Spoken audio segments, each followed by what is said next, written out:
importância dessa reunião de hoje, que inclusive chama todos os setores do movimento sindical, é fundamental para resgatar a história dos trabalhadores nesse processo. Porque em vários momentos os trabalhadores foram esquecidos e a história do trabalhador de fato fez a diferença. Nós inclusive vamos estar chamando a sessão da Comissão da Verdade em Santos para inclusive resgatar o papel dos bancários 64, que inclusive o nosso presidente na época foi preso no Raul Soares, junto com toda a sua diretoria, e a história daquele sindicato, o nosso sindicato, o sindicato dos bancários, ficou esquecida, porque os diretores levaram para casa e sumiu. Portanto, nós vamos fazer uma campanha para resgatar toda essa história, porque não é fundamental que seja feito isso em todos os sindicatos, principalmente aqueles que sofreram intervenção no momento inicial da ditadura militar.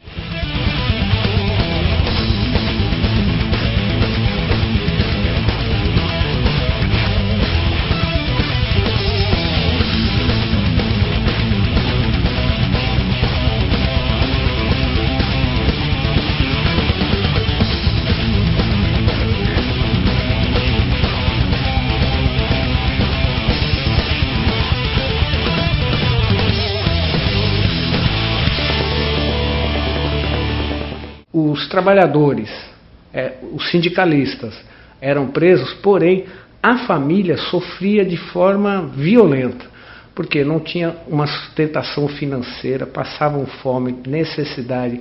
E justiça, por que justiça? Porque nós temos uma lei da anistia, e essa lei da anistia, por isso que não é tão divulgado, ficou assim, foi anistiados os torturadores, né, tem uma lei ampla da anistia para a gente conseguir caminhar para uma democracia no país mais saudável, né, e que não é. Então nós trabalhamos também por justiça, que significa colocar no banco dos réus os torturadores.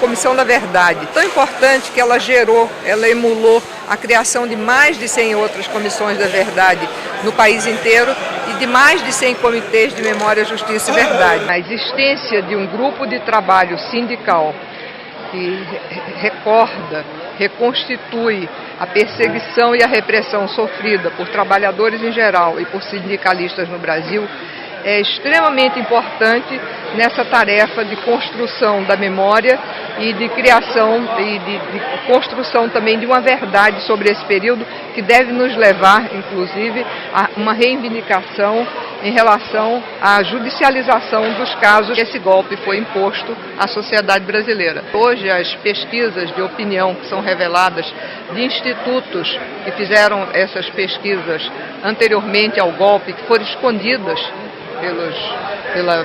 pelas elites civis e militares que tomaram o poder, revelam, né, que o governo de então, que o governo João Goulart, tinha maioria, era majoritário na preferência dos eleitores brasileiros. O Raul Soares é impossível de esquecer, de fazer um navio de prisão e um local de tortura denota outras características desse regime, a intenção de criar um terror de Estado. Quando você põe um navio na frente de um município e faz um campo de concentração dentro desse navio, permitindo que a população saiba, né?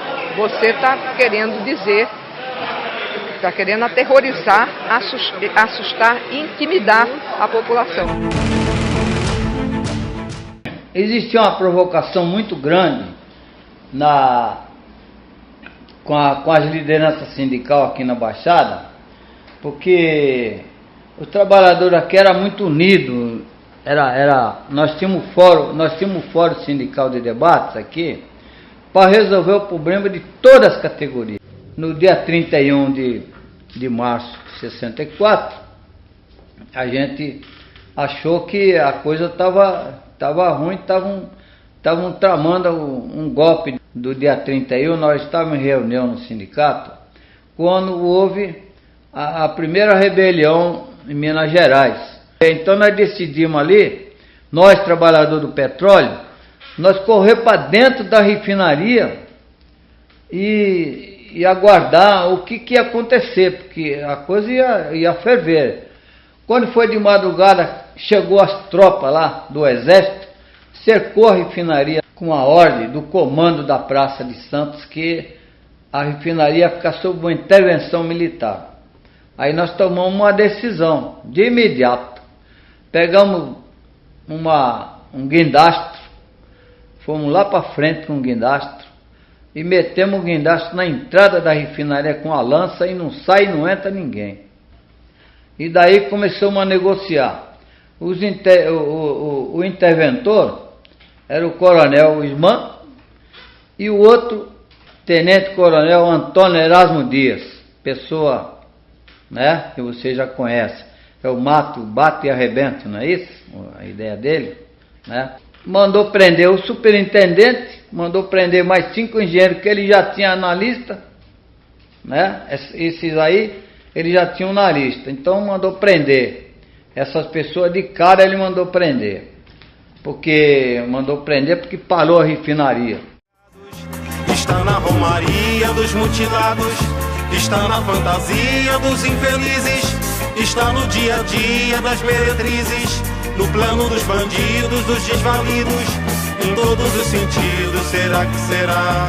O que não tem decência nem nunca terá, o que não tem censura nem... No dia que foi feita uma correção para ver o tratamento que os presos tinham, tratamento este dito pela imprensa logo após, que era um tratamento digno, humano, certo, maravilhoso. Eles nada sofreram. Só que, na verdade, isso tudo está errado. Eles sofreram muito. Porque se a água vinha até a beirada da cama, nos furões do navio, que tratamento humano era esse? Meu pai, Valdemar Neves Guerra, ele muita coisa não falava, mas claro que ele deve ter ido para o lado do frigorífico, para o lado da caldeira, enfim, para várias torturas que tinham no navio. Muita humilhação. Humilhação essa que jamais eu vou esquecer. O navio, como estava fundeado lá no fundão da Limoa, para a entrada nesse navio era difícil. Pior, escadinha do navio. Escada esta, gente, que foi a maior humilhação. Muita humilhação. Foi doído, dói até hoje. A escada, ela não tinha mais de uns 15 centímetros, talvez menos, de madeirinha assim, para escalar degrau por degrau. Mal dava nosso pé. Bom, a escadinha, ela balançava, ela fazia isto. Então, claro que tínhamos medo. Todos tinham medo. A dona Gini, esposa de Antônio Guarnieri, presidente do sindicato dos bancários, ela tinha um pavor, um verdadeiro horror, um pavor da escada. Ela chorava, ela gemia, ela chorava muito.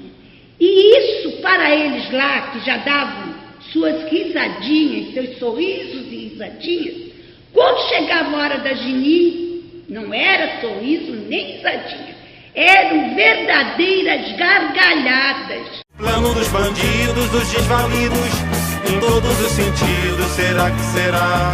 O que não tem decência nem nunca terá, o que não tem censura.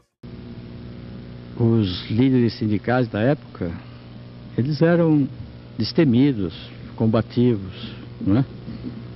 Sem violência, não é?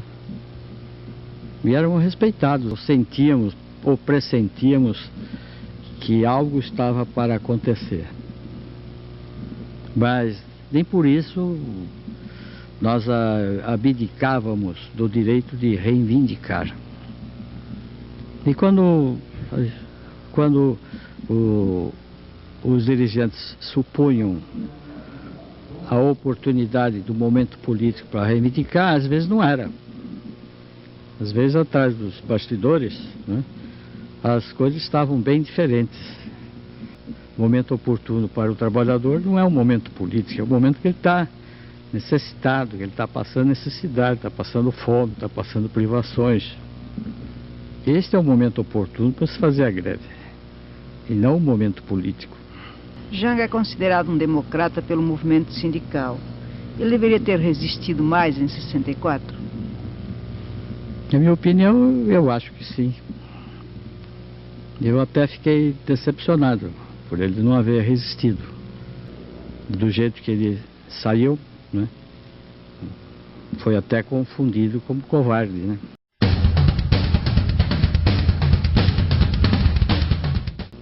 Fiquei 2 meses no presídio.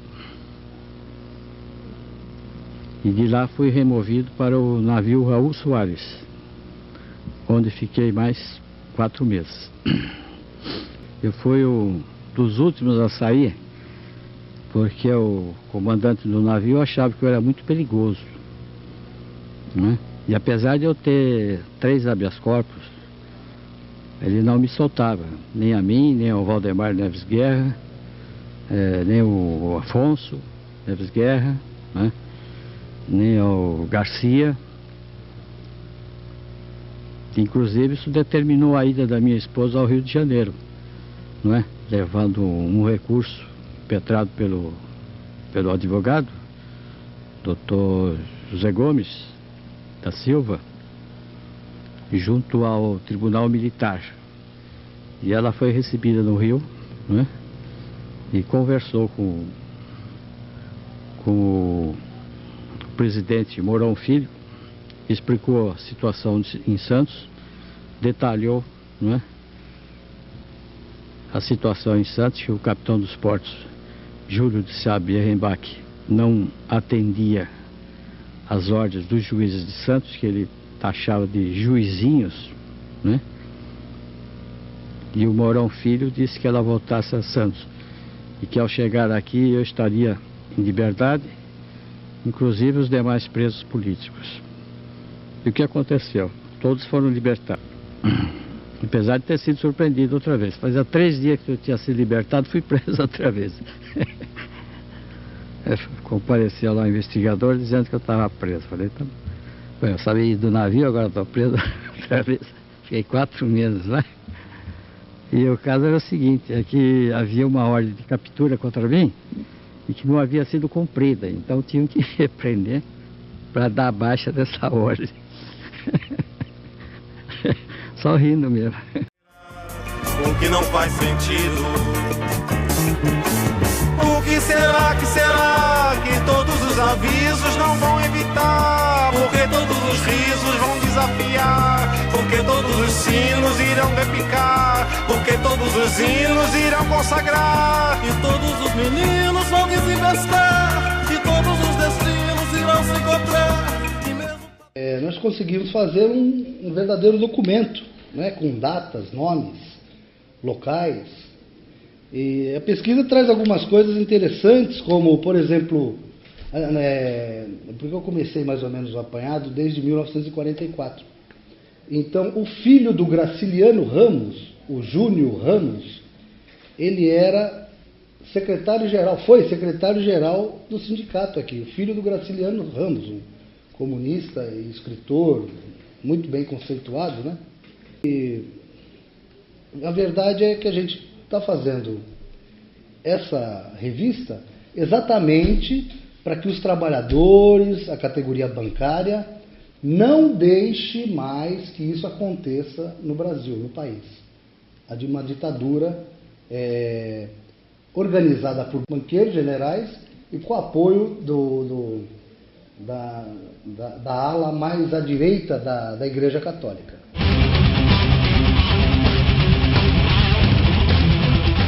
O golpe militar se instaurou nesse país para manter o capitalismo, para quebrar a espinha dorsal das organizações dos trabalhadores, que a primeira medida a ser tomada foi a intervenção em mais de 500 sindicatos. Inclusive o Sindicato dos Bancários de Santos teve toda a sua diretoria presa e o seu presidente colocado no navio prisão Raul Soares.